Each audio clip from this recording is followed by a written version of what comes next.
Buenas noches para todos. ¿Cómo están?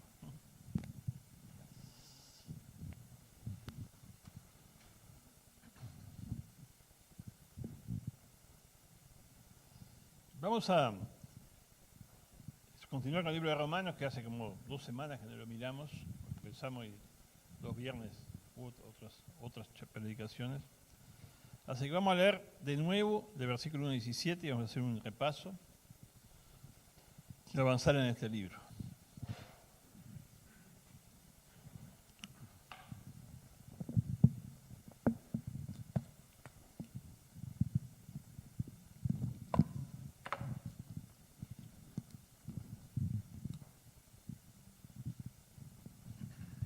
Es así. Romanos capítulo 1.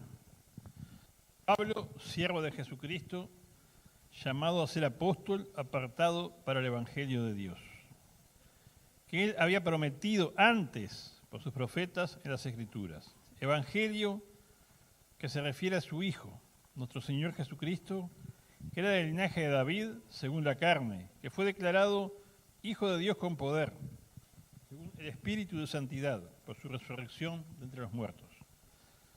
Por medio de él recibimos la gracia y el apostolado, para conducir a todas las naciones a la obediencia de la fe por amor de su nombre, entre los cuales están también ustedes, llamados a ser de Jesucristo. A los que están en Roma, amados de Dios y llamados a ser santos. Gracia y paz a ustedes, de Dios nuestro Padre y del Señor Jesucristo. Primeramente, doy gracias a Dios mediante Jesucristo por todos ustedes, porque la fe de ustedes se divulga por todo el mundo.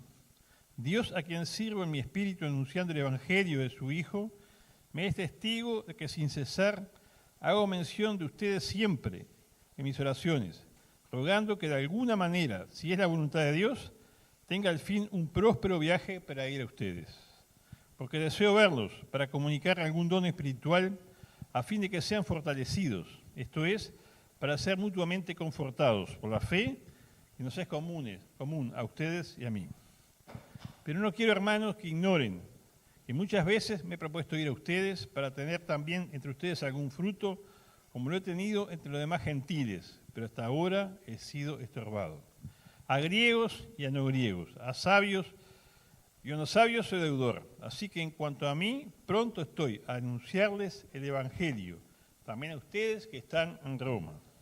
No me avergüenzo del Evangelio, porque es poder de Dios para salvación de todo aquel que cree, del judío primeramente y también del griego.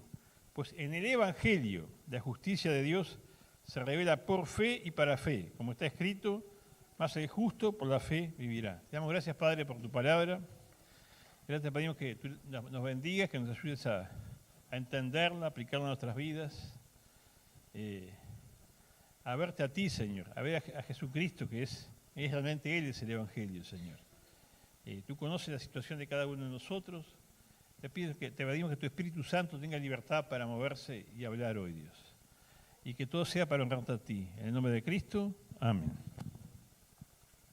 Vamos a hacer un repaso porque la verdad que hace unos cuantos el viernes que empezamos, pero dijimos que la carta de Pablo, está claro que fue escrita por Pablo y para los romanos, ¿no? Porque dice, Pablo, siervo de Jesucristo, y después dice, versículo 1, y versículo 7 dice claramente al destinatario, a los que están en Roma, amados de Dios y llamados a ser santos. Así que está el autor y destinatario claro. En Roma era la capital del imperio, era la ciudad más importante en aquella época. Ya no vamos a entrar mucho más en esa ciudad, pero era muy importante. Todos los caminos conducían a Roma, ¿verdad? Porque todo se hacía orientado hacia Roma. Ese dicho que dice, todos los caminos conducen a Roma, es verdad, era verdad en aquella época, ¿verdad? Yo pensaba como la vía del tren en Uruguay. Toda la vía del tren conducían a Montevideo, porque lo hicieron los ingleses para llevar productos al puerto. Bueno, era así en el mundo de aquella época, que todo conducía a Roma. Y allí había una iglesia cuyo origen no está claro. Pedro no la fundó, claramente, eso está claro. Pero ya los que estudian dicen muchas cosas, por ejemplo, que cuando en Pentecostés, cuando el Espíritu Santo fue derramado en Pentecostés, allí en el templo en Jerusalén, que estaban reunidos mucha gente y se convirtieron miles de personas, ¿se acuerdan? Había de todas partes del mundo y seguramente también había gente de Roma, que muy posiblemente esa gente fue la que se convirtió y llevó el Evangelio a Roma. Pero también sabemos por distintos medios que Pablo tuvo incidencia en algunos hermanos de Roma y que tenía mucha influencia, por eso y hay una cosa interesante, porque él dice que él no quiere ir a trabajar donde otros están trabajando, para no trabajar en el trabajo de otros, y bueno, y va a Roma, quiere decir que algo, una influencia importante tenía él en esa iglesia. Pero de todas formas yo creo que eso no pesa tanto ahora, son datos históricos que algunos se detienen en considerar, pero sabemos que Pablo amaba a esta iglesia y quería predicar en esta iglesia. Una cosa interesante, que Pablo dice que, versículo 16, no me avergüenzo del Evangelio porque es poder de Dios para la salvación. Pero antes decía que él era siervo, digamos, deudor de todos en cuanto a predicar el Evangelio. Y el versículo 15 dice que en cuanto a mí, pronto estoy anunciado el Evangelio y también ustedes que están en Roma. Ahora, esto es muy importante, me parece que es una verdad que no lo dijimos, pero muy importante, el Evangelio a los cristianos. Porque le enseña el Evangelio a una iglesia. O sea, son creyentes, ¿verdad? Pero, entonces, creo que ahí ya empieza una lección importante para nosotros. Que el Evangelio es importante para nosotros, ¿verdad? No hay tal cosa como que superemos esa etapa, ¿no? El Evangelio es para siempre. Es para la persona que no conoce, que conozca a Jesucristo para la salvación. Y después, digamos, la vocación nuestra en este mundo es conocer a Jesucristo para salvación también, para santificación, para crecimiento y para poder servirle. El Evangelio es el centro de todas las cosas, ¿verdad? El Evangelio es un poder dinámico de Dios, que no se agota en un momento. Es un poder que siempre está generando energía del Espíritu a los que creen. Y ese poder, además, que puede cambiar a las personas. ¿Cómo se presenta Pablo? Habíamos visto que Pablo se presenta, dice su nombre, Pablo, siervo de Jesucristo, llamado a ser apóstol, apartado para el Evangelio de Dios. Y lo primero que dice de sí mismo es que él es un esclavo de Jesucristo, ¿verdad? Aunque a veces se traduce como siervo, realmente la palabra correctamente traducida aquí es Pablo, esclavo de Jesucristo. Él se niega totalmente a sí mismo, no reclama para sí ningún honor y es un esclavo, ¿verdad? No se presenta como un gran hombre de Dios, ni nada de eso, sino como un esclavo de Jesucristo. La palabra apóstol quiere decir enviado, es un enviado por Dios con esta misión. No es de los 12, ¿verdad? Es un apóstol con una función diferente. Estaban los 12, después está Pablo, que es con una tarea distinta, que es predicar el Evangelio. ¿A quiénes? A los que no son judíos. Habíamos dicho que Dios tiene pensamientos, estrategias totalmente diferentes a los que tenemos nosotros, porque Él elige a un fariseo fanático, seguramente no tomaba agua ni comía en un plato que usara un no judío, como lo hacen ahora, esos que se disfrazan de negro por ahí, no comen, no toman un vaso, ¿verdad? Son como los fariseos, ¿verdad? Para esa gente judía, nosotros somos los goy, los perros. Así consideran judíos religiosos al que no es judío. El judío es fanático, ¿no? Lo que era Pablo. Y Pablo era un hombre conocedor de la Escritura, pero judío fanático. Y Dios lo elige para predicarle a los no judíos.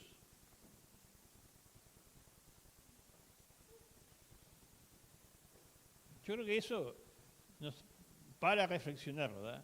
Dios elige el instrumento Él. Para hacer lo que quiere Él. No lo elegimos nosotros. Dios elige sus instrumentos, ¿verdad? Y les da el destino que Él quiere. Y Dios eligió a este hombre para predicarle a los que no son judíos, para mostrar su gracia a través de él, justamente. Su gracia, esa gracia impresionante de Dios a través de esta persona que le predicaba a aquellos que ni siquiera quería saludar, seguramente.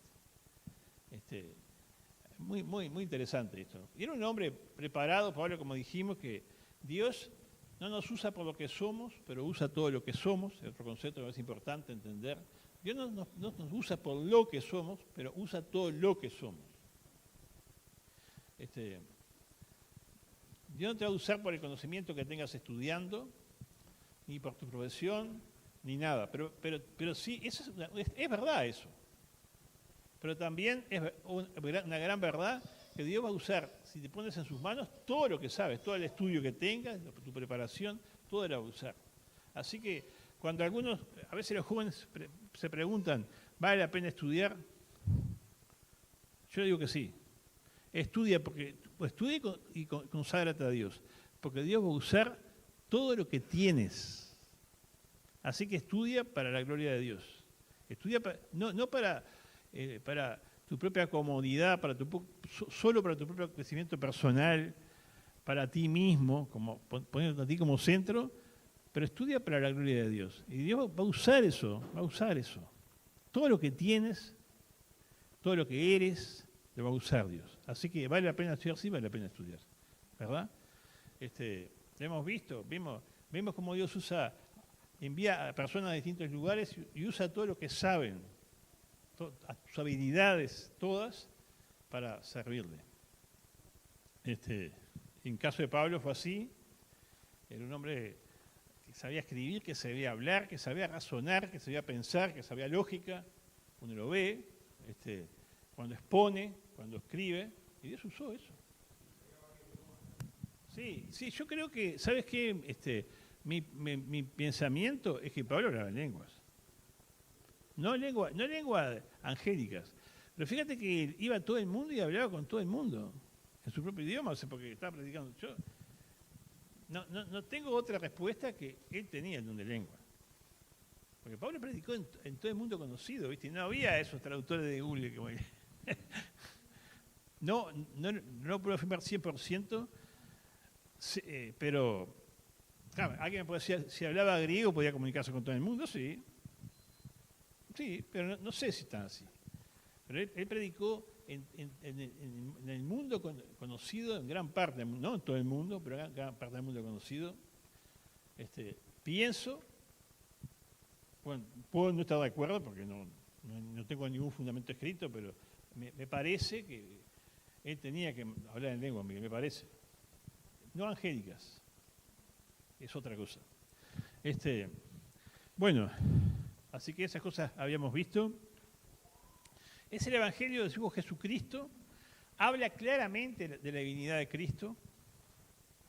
Es un tema muy importante, la divinidad de Cristo. A través de toda la historia del cristianismo es un tema muy importante, siempre cuestionado por los enemigos de la fe, o por los que se desvían.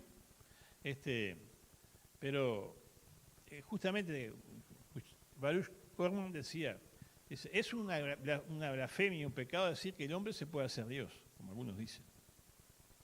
Pero es una gloriosa verdad que Dios se hizo hombre. Y es maravilloso, Dios se hizo hombre. Nunca banalicemos esa verdad. Dios se hizo hombre. Es algo tremendo lo que Dios hizo, y una cosa que también nos asombra, queda desconcertado, porque el Hijo es, el Verbo es Dios y hombre para siempre. Cuando nosotros estemos en el cielo, lo vamos a ver a Él, vamos a ver un hombre a la diestra del Padre, ¿verdad? Ese es nuestro Salvador, que es Dios, el Verbo hecho carne, el que da a conocer el Verbo que da a conocer a Dios, ¿verdad? Dice, del linaje de David, también menciona eso, porque así como se hizo énfasis en el Evangelio, en Mateo, que estamos estudiándolo, también lo menciona aquí esta introducción al libro de Romanos, que es del linaje de David, porque a David fue prometida esa descendencia, ¿verdad? Y esto creo que no es el tema de ahora, pero es descendiente del trono por José, que venía de David, Isaí, de David, y Salomón, digo, y descendiente de David también María. María era descendiente de David. Así que era de la familia de David. Dios cumplía su propósito. El Evangelio no era algo nuevo, algo novedoso, mejor dicho. Porque era una promesa, dice, algo prometido a los antiguos. Desde antiguo se hablaba de esto. No es algo que surgió allí en el siglo I. Estas cosas son importantes, porque mire que capaz que nosotros estamos acostumbrados a repetirlas, pero cuando ustedes leen, miran, escuchan, mucha gente que estudia, que opina, dice cosas muy diferentes de esto. Creo que es bueno saber que el Evangelio viene del Antiguo Testamento. No está en el Antiguo Testamento, pero es prometido. Los profetas hablaban de esto, prometían esto, y acá se manifiesta. Y Pablo es el encargado de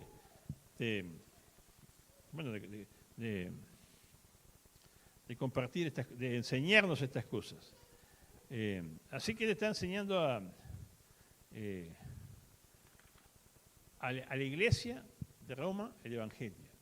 Y si la iglesia de Roma necesitaba aprender el Evangelio, nosotros permanentemente necesitamos ser renovados en este libro de Romanos.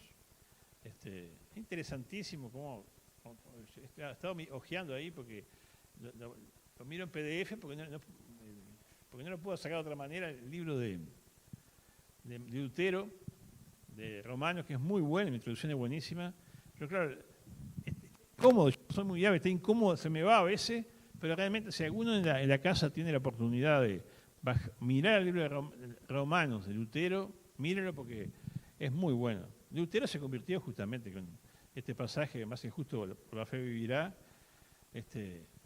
Para Lutero era, ¿se conocen la historia más o menos de Lutero? Era una angustia. Él un día iba a caballo, era hijo de una persona rica, y tuvo una experiencia tremenda porque casi lo mata un rayo, una tormenta tremenda había, y él se da cuenta que tenía que estar en paz con Dios.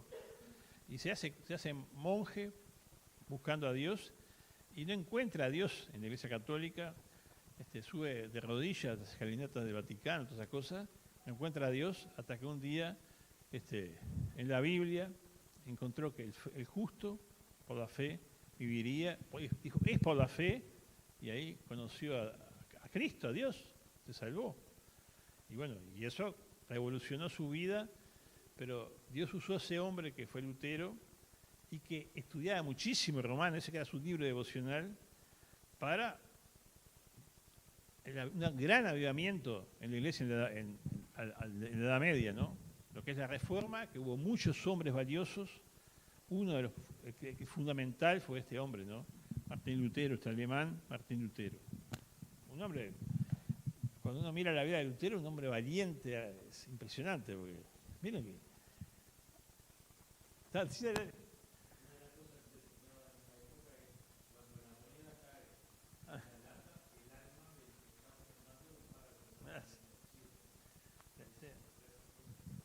Qué tremendo, ¿no?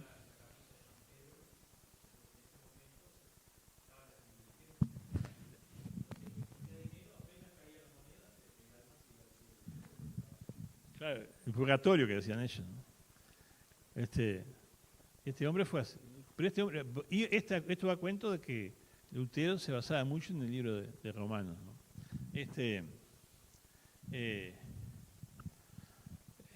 Todo el Evangelio, cité esto, está contenido en Cristo, de modo que el que se aleja de Cristo, un solo paso, también se aleja del Evangelio, ¿no? Si uno dice, definime en una sola palabra el Evangelio, Jesucristo. La buena noticia de Dios para el hombre es Jesucristo. Lo que Dios tiene para decirnos a nosotros está en la persona de Cristo. cuando era joven, había una canción que se cantaba que decía: Jesucristo es la respuesta para el mundo hoy. Jesucristo es la respuesta para el mundo hoy. Entonces había un lema que era: Jesucristo es la respuesta.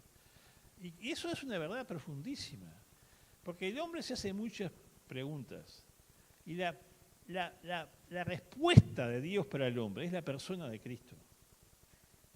Dios no contesta con definiciones ni explicaciones a las necesidades y preguntas más profundas del hombre. Le contesta con la persona de Cristo. Si tú piensas en tu vida, si sos creyente, Cristo es la respuesta. No te contesta todas las preguntas, pero es la respuesta a la vida tuya. A la vida de uno, Cristo es la respuesta. Nos llena. Su persona nos llena.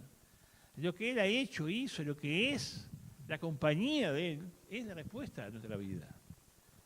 Por eso, si uno se aleja un paso del Evangelio, de Cristo se aleja del Evangelio. Tenemos que permanecer siempre cerca de Cristo. Como dice Samuel Pérez Millo, ¿no? La iglesia tiene que ser cristocéntrica. El mensaje de la iglesia tiene que ser cristocéntrico. Cristo tiene que ser el centro de todas las cosas. Eso es muy interesante lo que dice Samuel. Creo que estamos totalmente de acuerdo con eso, ¿no? Más de las que vimos para repasar. Bueno, él se sentía deudor a todos. Interesante. Él recibió el Evangelio y se sentía deudor de predicar el Evangelio a todos. Y dice: a griegos y no griegos soy deudor. Esa frase tiene que ver con el contexto cultural, social de aquella época, ¿verdad? Porque los griegos eran, digamos, decir griego era considerar la gente culta, la gente instruida, ¿verdad? Y los no griegos eran los bárbaros, sin instrucción. Entonces ahí no dice judíos y no judíos, y gentiles, dice griegos y no griegos. Está diciendo a todas las personas, de toda la formación, cultura, de donde sean, soy deudor y necesitan el Evangelio. Esto está buenísimo. Por eso quiere decir que el Evangelio es para todas las personas, de todas las culturas, de todos los países, de todas las naciones. Pablo lo vivió y lo hizo de una forma extraordinaria en aquella época. Conmovió el mundo, ¿verdad? El mundo conmovió. Y su mensaje conmovió al mundo, y los que recibían el mensaje también lo conmovían. Así que es para todos.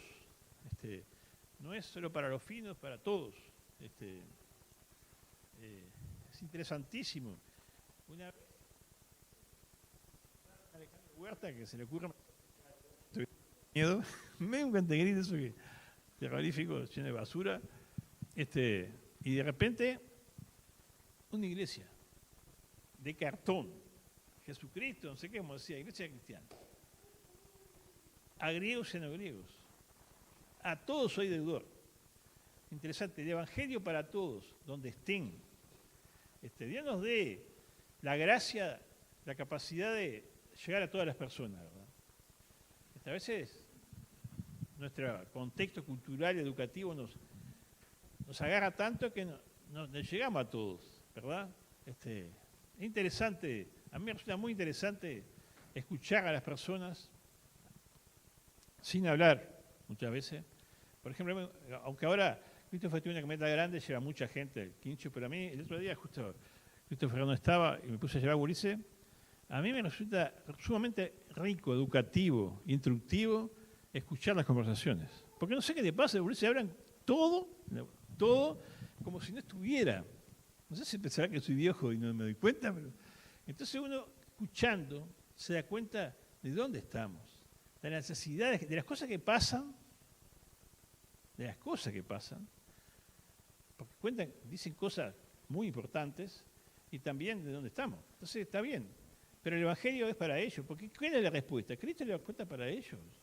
Tienen que creer, convertirse, ¿verdad? Es el único que puede salvar a cualquier persona, puede salvar al letrado y al no letrado, al fino y también al que le gusta el reggaetón, a todo. Que se arrepienta, si se arrepienta no le gusta más reggaetón, digo yo, para abandonarlo. Pero entienden lo que quiero decir, se entiende, ¿no? Bueno.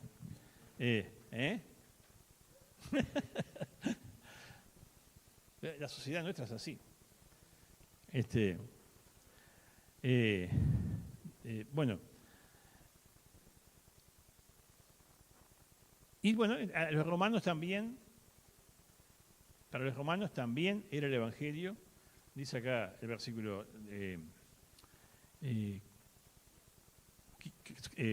15, ¿no? Así que en cuanto a mí, pronto estoy a anunciarles el Evangelio a ustedes también que están en Roma. Versículos 16 y 17 que son claves, dice, no me avergüenzo del Evangelio porque es poder de Dios para salvación de todo aquel que cree, del judío primeramente y también del griego. Pues en el Evangelio la justicia de Dios se revela por fe y para fe. Como está escrito, mas el justo por la fe vivirá. No me avergüenzo del Evangelio. ¿Por qué diría eso Pablo?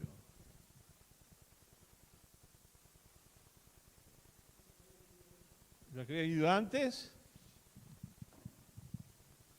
iba a Roma a predicar, ¿no?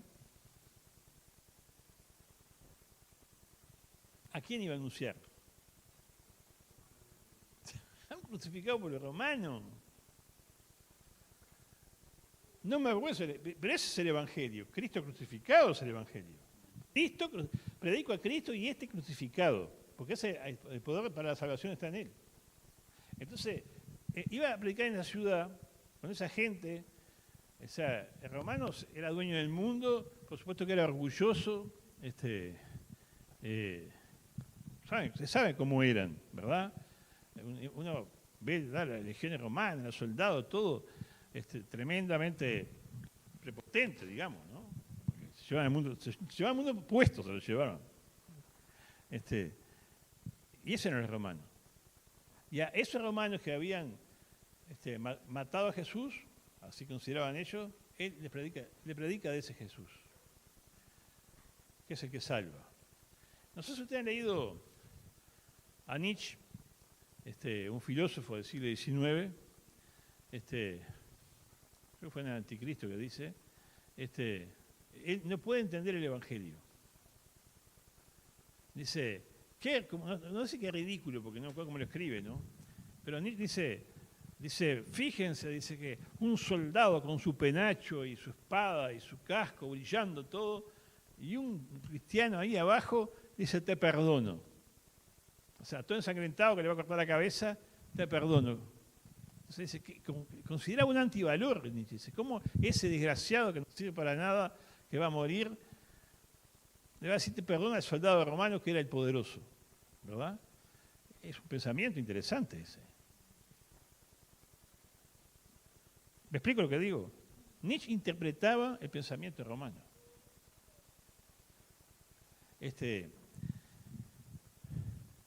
Pero nosotros tenemos que interpretar el pensamiento de Pablo. Sí. No me avergüenzo del Evangelio, porque Cristo muriendo nos salvó, humillándose a sí mismo, dejándose hacer todas las cosas que se dejó hacer, cargando en su cuerpo todos nuestros pecados y derramando su sangre para perdonar nuestros pecados, ¿verdad? Y murió. El autor de la vida murió y fue sepultado. Y fue descolgado y con un cuerpo ultrajado, porque hasta lo lancearon, y fue puesto en una tumba. Pero ese nos salva. Claro, resucitó. Pero si no moría, no nos salvaba. Y entonces, no me avergüenzo, no me da vergüenza de predicar a Cristo. Aunque se burlaran, se rieran, pensaran que era una locura, ¿verdad? Para los griegos era una locura lo que dice Corintios. Para los romanos, no lo puede, para los judíos. Sin embargo, ese Cristo crucificado es el que salva. Nuestro héroe es Cristo crucificado. No tenemos que tener vergüenza de predicarlo, porque ese salva. Si no moría, no salvaba. Es lo que estamos viendo, ahora que llegamos a ver justamente la pasión de Cristo en los domingos, ¿no? No me avergüenzo de predicar el Evangelio. Claro, pero el Evangelio lo tiene, sí, pero hay que aplicar a Cristo crucificado. Sí. Sí, final.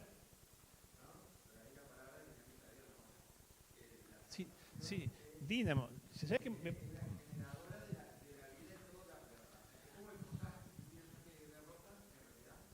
Pero, ¿cómo salva? Muriendo.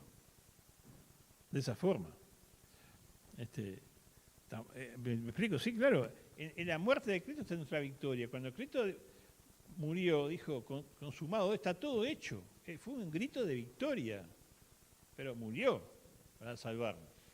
Y resucitó.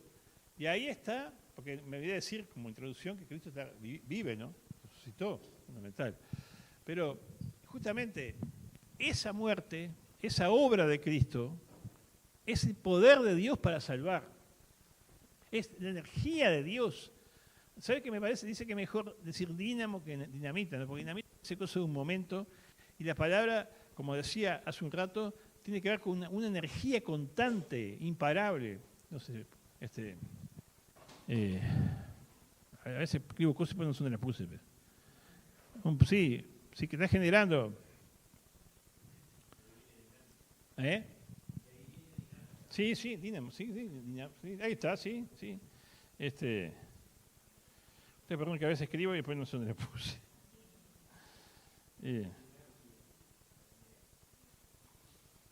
Es un poder dinámico, puse así. Poder de Dios, permanente, continuo y constante. Permanente, continuo y constante. Es un poder dinámico, sí. Es por eso, pero nosotros tenemos la experiencia. Eso nos salva. Cristo nos salva. Cristo nos ha salvado. Hemos experimentado la salvación. Y la experimentamos todos los días. Porque su presencia está con nosotros todos los días. ¿Y cuántas veces nos salva del pecado, de caídas? Y si caemos, nos levanta. ¿Por qué estamos acá? Por Cristo estamos. Porque nosotros, capaz que hemos caído algunos, pero Dios Cristo nos levanta. No ha disminuido el poder de Dios para salvar. Que está en la persona de Cristo y en su obra que hizo en la cruz. Es poder de Dios.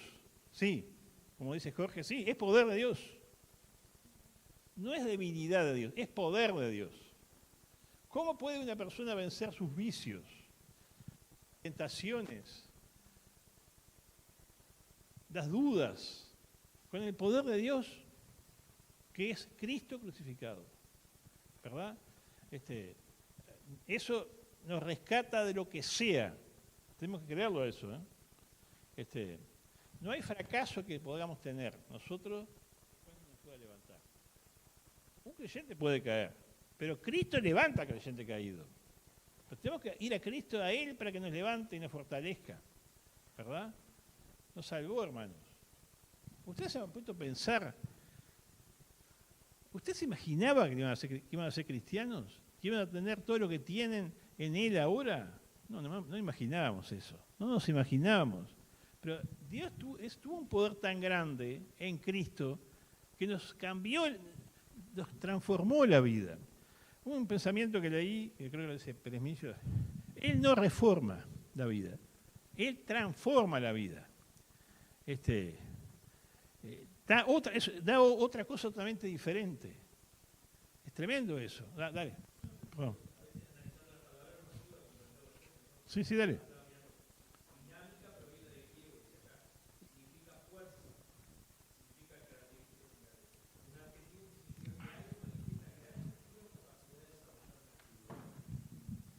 Sí, justamente, sí, es la palabra esa, sí.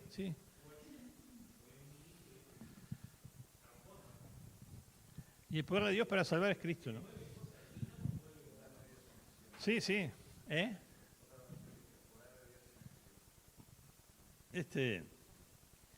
es un poder que se recibe por fe. Es por fe, por la sola fe. Dice, el Evangelio, no sé si está, déjeme ver, es por fe. Lo que motivó el Evangelio, la razón del Evangelio, es la gracia de Dios, ¿verdad? Pero ¿cómo se aplica el Evangelio en nosotros? Por la fe. El instrumento para que se aplique el Evangelio en nosotros es la fe, que Dios mismo nos da, porque el poder del Evangelio nos hace creer también. O sea, pues nos despierta, nos lleva a creer. Por supuesto que nosotros creemos, pero nos lleva a creer el poder del Evangelio, es todo de él.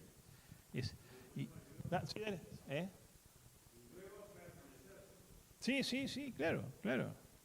Porque es todo, de principio a fin, es por fe.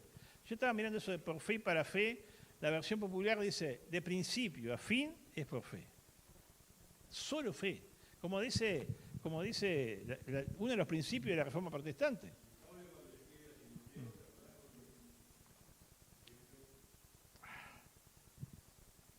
¿Cómo me? No lo escuché, ¿eh?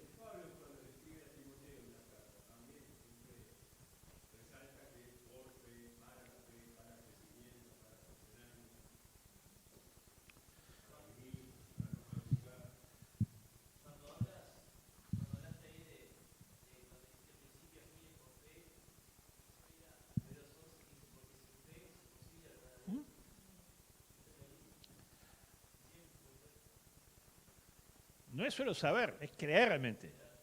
Porque saber, pero creer, ¿verdad? Para uno es real. La fe hace real, eso lo vimos cuando vimos Hebreo. La fe nos hace reales las cosas de Dios. ¿Crees? Bueno, espero que sí. Voy a mirar al final voy a terminar con...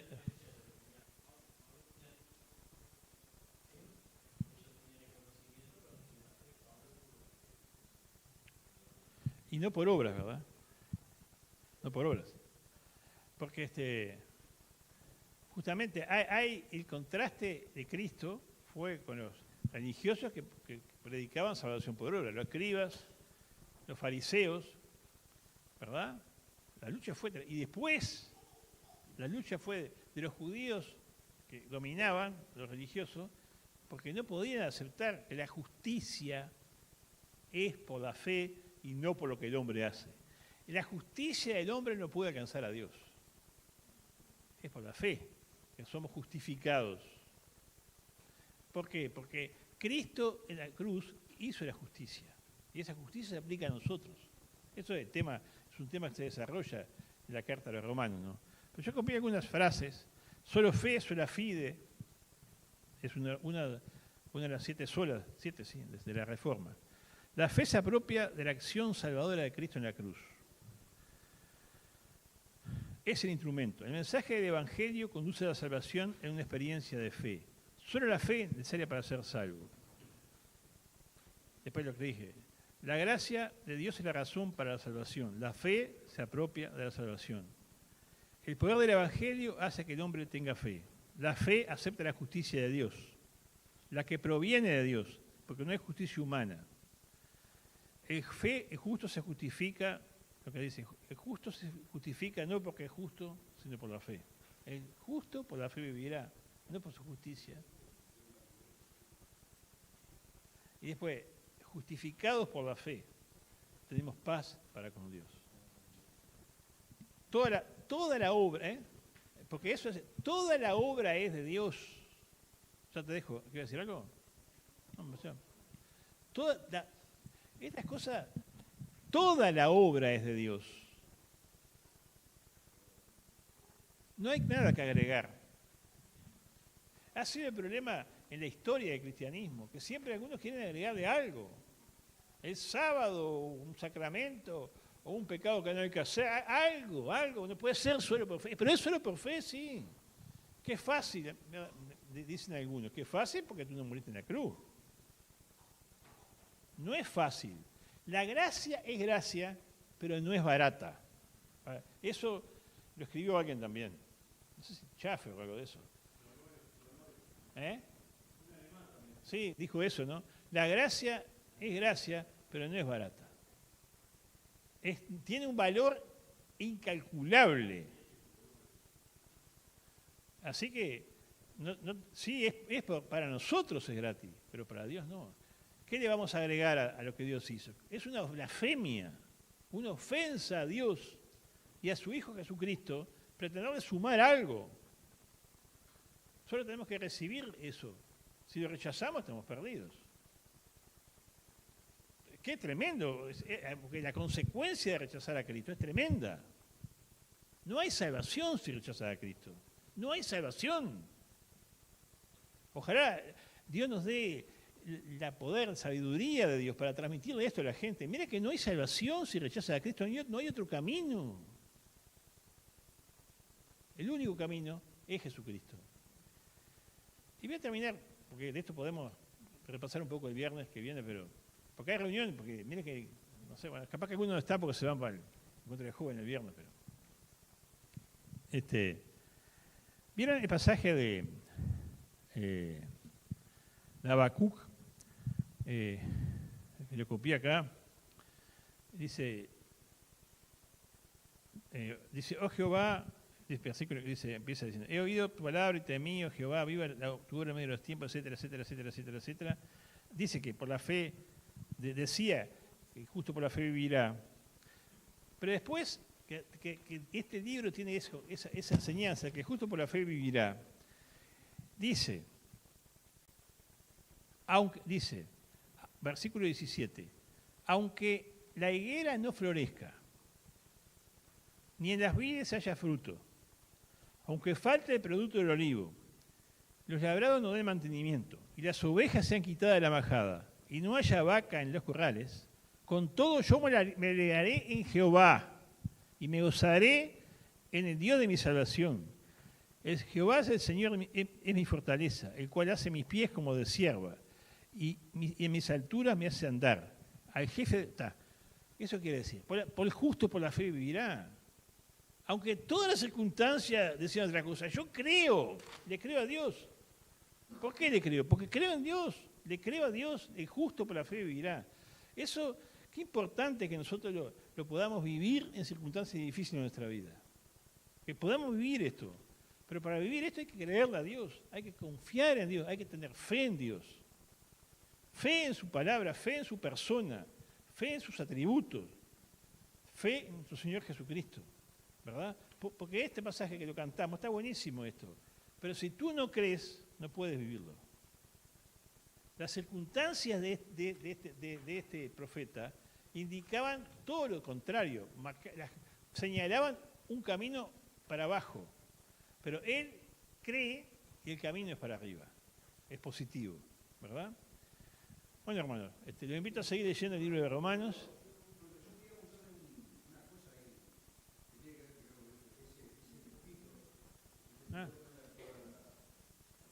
Es un grafiti, dice adorando a su Dios. Y era un grafiti en Roma, en el siglo XIII, dice, que era de burla, una burla del cristianismo, ¿no? Y ahí está no sé, la persona o el esclavo, quien sea, adorando a Cristo. Y el que hacía el grafiti lo hace como un burro, ¿no? Para humillar justamente al cristianismo. Entonces, como que, yo qué sé, no sé qué dirán los comentarios realmente, seguramente se puede decir muchas cosas, pero por un lado está la burla del mundo, ¿no? Que ve incompatible la fe cristiana, porque ellos, como romanos, como tú bien explicaste, creían en el poder de las armas, el poder del imperio por medio de las armas, ¿no? La conquista, la fuerza. Y ellos adoraban, los cristianos adoraban y adoramos a un Dios crucificado, que se manifestó por medio de la cruz, ¿no? Pero también vemos la resistencia del esclavo, porque el esclavo el esclavo o la persona está adorando a su Dios. A pesar de la burla, él está adorando a su Dios. Y ellos permanecieron. Y la burla permanece hoy, para nosotros también, ¿verdad? Porque es incompatible, nuestra fe es incompatible con el mundo, ¿no? Y eso que tú dices que me lleva justamente, lo que Nietzsche no entendía, se rompía la cabeza, claro, porque después en el circo romano, los cristianos se le han echado los bichos para que se murieran, pero cantaban. Entonces, claro, como tantos cristianos que murieron cantando. Entonces, la fe en Cristo que vence al mundo, que es más poderosa que las armas. Y alguien dice, pero yo no sé si me animo. Alguno puede decir, yo no sé si me animo en ese momento. Pero quiero cerrar con una enseñanza de Horacio Alonso, que fue un gran maestro de Biblia argentino, bancario era, fue director del Banco de la Nación. Dijo, me preguntan si yo soy capaz de morir por Cristo. Dice, no importa ahora. Cuando llegue ese momento, Dios me va a dar la gracia para hacerlo. Pero ahora lo que quiero es vivir por Cristo. Vivir cada día por Cristo. ¿Me explico? La misma gracia que me ayuda a vivir cada día por Cristo es la gracia que me va a ayudar a cuando llegue, si llega una cosa de esas, a enfrentarla como la enfrentaron tantos miles y miles de cristianos a través de la historia, ¿no? Bueno, no sé quién quiere terminar con la oración.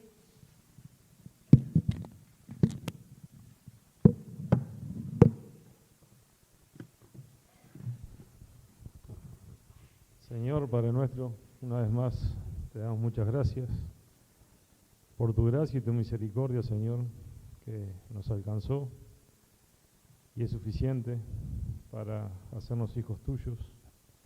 Y te damos gracias por tu palabra, porque tú dejaste esto escrito también para nosotros. Te pedimos que nos bendigas, que bendigas este pensamiento, que se quede en nosotros, Señor, y nos ayude a transmitirlo a otros. En nombre de Cristo. Amén.